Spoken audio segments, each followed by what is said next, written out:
नमस्कार दोस्तों, मैं हूं बीएम पाल और आप लोग देख रहे हैं हमारा यूट्यूब चैनल मिस्टर बीएम पाल। दोस्तों, सोशल मीडिया पर इस समय समाजवादी पार्टी और समाजवादी पार्टी से जुड़े हुए लोग बहुत ही अलग हिसाब से चर्चे में चल रहे हैं। हाल फिलहाल में 15 अगस्त से एक दिन पहले 14 अगस्त को अ, शायद विधानसभा की विधायक पूजा पाल जी ने जो संसद में एक सत्य को लेकर जब उन्हें बोलने का मौका मिला तो उन्होंने संसद में सत्य बोला, लेकिन वो सच जो है वो समाजवादी को पचा नहीं।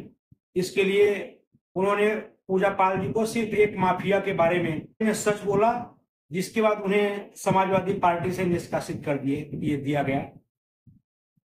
अब इसको लेकर सोशल मीडिया पर बवाल मचा ही था, लेकिन उसी बीच में उसकी जस्ट 2 दिन बाद ही यानी कि 16 अगस्त को फिर से एक नया बवाल मच गया। समाजवादी पार्टी के राष्ट्रीय अध्यक्ष माननीय श्री अखिलेश यादव जी सोशल मीडिया के किसी भी प्लेटफॉर्म पर हमेशा एक्टिव रहते हैं, खासकर फेसबुक और ट्विटर। हालांकि भारत की राजनीति जो है वो तो ट्विटर पे ही डिपेंड है। उस ट्विटर को लेकर भी बवाल ही मचा है, क्योंकि अभी आप कुछ दिन पहले ईद वाला जब त्योहार आया था, वहां पर अखिलेश यादव जी का ट्वीट जाकर देखा जाएगा। मैं स्क्रीन भी लगा रहा हूं। उसको देखने के बाद ही तो मुझे फिर से कुछ बोलने का मूड हुआ। तो आप देखने जाएंगे तो 7:34 AM, मतलब सुबह 7, 7:30 बजे तक ईद का मुबारकबाद जो है ना, वो जो उस धर्म को उस त्योहार को मानने वाले हैं उन लोगों को दे दिया गया था। लेकिन जस्ट 16 अगस्त को जब श्री कृष्ण जन्माष्टमी आई, और तो अखिलेश यादव खुद को कृष्णवंशी यदुवंशी क्या क्या बोलते हैं, इसके बावजूद भी जब कृष्ण जन्माष्टमी आई तो सुबह से उनका कोई भी ट्वीट श्री कृष्ण जन्माष्टमी के उपलक्ष्य में आया ही नहीं। अब उसका कारण ये है कि इन लोगों को मैं मुबारकबाद दूंगा, शुभकामनाएं दूंगा, तो हमारा एक तबके का वोट बैंक जो है वो नाराज हो जाएगा। लेकिन धीरे धीरे दोपहर होने के बाद से उस चीज पर पब्लिक ने भी नजर रखना शुरू किया। तमाम प्रकार के मीम्स बने। कोई समुन्द्र के किनारे घड़ी देख रहा है कि अरे यार, उस त्योहार की मुबारकबाद तो आ गई थी 7, 7:15 बजे सुबह ही, यहाँ तो दोपहर के 3 बजने वाले हैं लेकिन अभी तक वो आई नहीं। ऐसे कुछ व्यंग किए जा रहे थे सोशल मीडिया पर, तमाम प्रकार के मीम्स बन रहे थे। इसके बाद तमाम प्रकार के दबाव उबाव बनने के बाद, और सीधी सी बात है, जब सोशल मीडिया पर जिस व्यक्ति को लेकर ट्रेंड मचा हुआ है, तरह तरह के सवाल उठ रहे हैं, तो उस व्यक्ति तक ये बात पहुंची न हो ऐसा तो हो नहीं सकता। इसके बाद किसी भी तरह से रात के 8 बजे के बाद आधे मन से एक ट्वीट किया जाता है श्री कृष्ण जन्माष्टमी की शुभकामनाएं देने के लिए, मुबारकबाद देने के लिए। 8 बजे रात को एक ट्वीट आता है, आप लोग देख सकते हैं। तो अब भैया ये बताइए, किस चीज को लेकर आप लोग क्या समझ रहे हैं? मेरे ख्याल से अब भी कम से कम उन लोगों की आंखें तो जरूर खुल जानी चाहिए जो अखिलेश सरकार को लेकर, समाजवादी पार्टी को लेकर, एक इसमें नया और नारा आया है पीडीए, इन सब चीजों को लेकर कुछ सोचने समझने की जरूरत है यार। अभी फिलहाल में ही एक बवाल मचा था, उनकी पत्नी के ऊपर किसी ने गंदी टिप्पणी की, लेकिन वो इंसान वोट बैंक के चक्कर में इतना गिर चुका है कि एक रिप्लाई तक नहीं गया। वोट बैंक ना नाराज हो जाए उसके लिए कोई अगर पत्नी के ऊपर भद्दी कमेंट, भद्दी टिप्पणी करके जाता है तो चलेगा। खुद को श्री कृष्ण का वंशज कहते हो, लेकिन जब श्री कृष्ण का जन्म उत्सव आता है तो वहां पर दबाव बनाने के बाद 8 बजे रात को एक ट्वीट आता है आधे मन से कि श्री कृष्ण जन्माष्टमी की शुभकामनाएं। यार शर्म करो। और उनको तो शर्म है नहीं तो वो शर्म करेंगे क्या? लेकिन शर्म उन लोगों को करने की जरूरत है जो लोग उनको फॉलो कर रहे हैं, अभी भी उन्हें अपना आदर्श मान रहे हैं।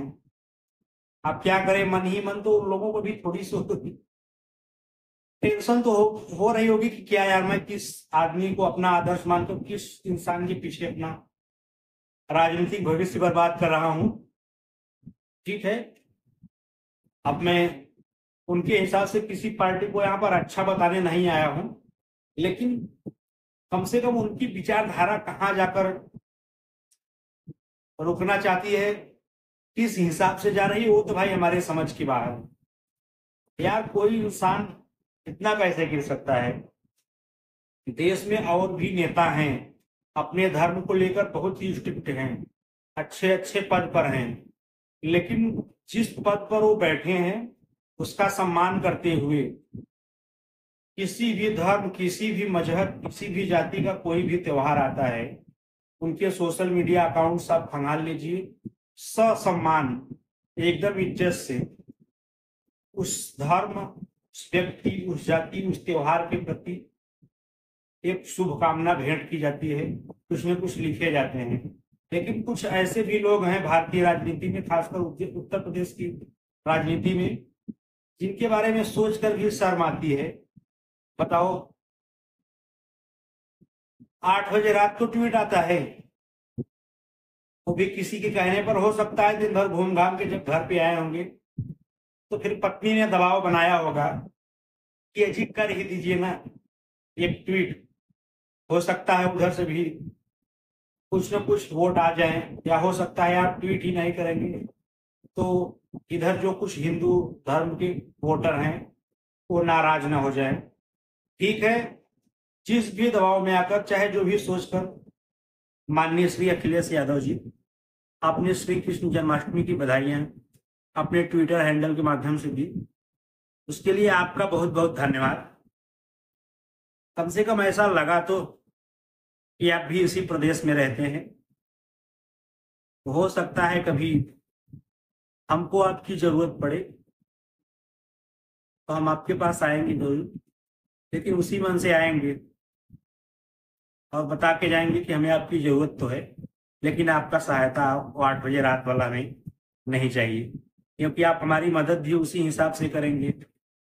सबसे पहले तो सोचेंगे कि यार कहीं मैंने इस व्यक्ति की मदद की और हमारे उस पक्ष वाले वोटर नाराज ना हो जाएं, और आपको सोचते सोचते ही बच जाएंगे 8 रात के, और मैं अगर सुबह आपको विनती उनती लेकर आपके पास गया रहूंगा, आपको सोचते सोचते ही जब 8 बज जाएंगे रात के, तो फिर क्या पता हम जिंदा रहे ना रहे।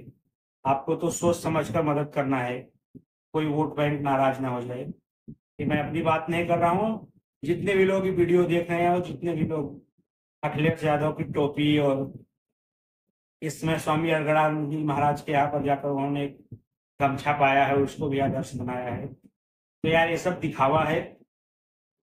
इन लोगों से बचिए। ऐसे मैं एकदम बड़ा ही रिलैक्स मूड में हूँ, ऐसा लग भी नहीं रहा होगा कि मैं वीडियो पे बात कर रहा हूँ, क्योंकि आज मैं जो भी बोल रहा हूँ ना, कोई चीज स्क्रिप्टेड नहीं है, मैं एकदम दिल से बोल रहा हूँ, जो हमारे दिल में आया है इसके लिए एकदम बिंदास, कोई एडिटिंग नहीं, कोई स्क्रिप्ट नहीं, कोई फिल्टर नहीं, जो मन में आया वो बोल रहा हूँ। जरा सोचिए यार, कितनी गंदी हो गई है हमारे देश की राजनीति, खासकर उत्तर प्रदेश की। लानत है, लानत है।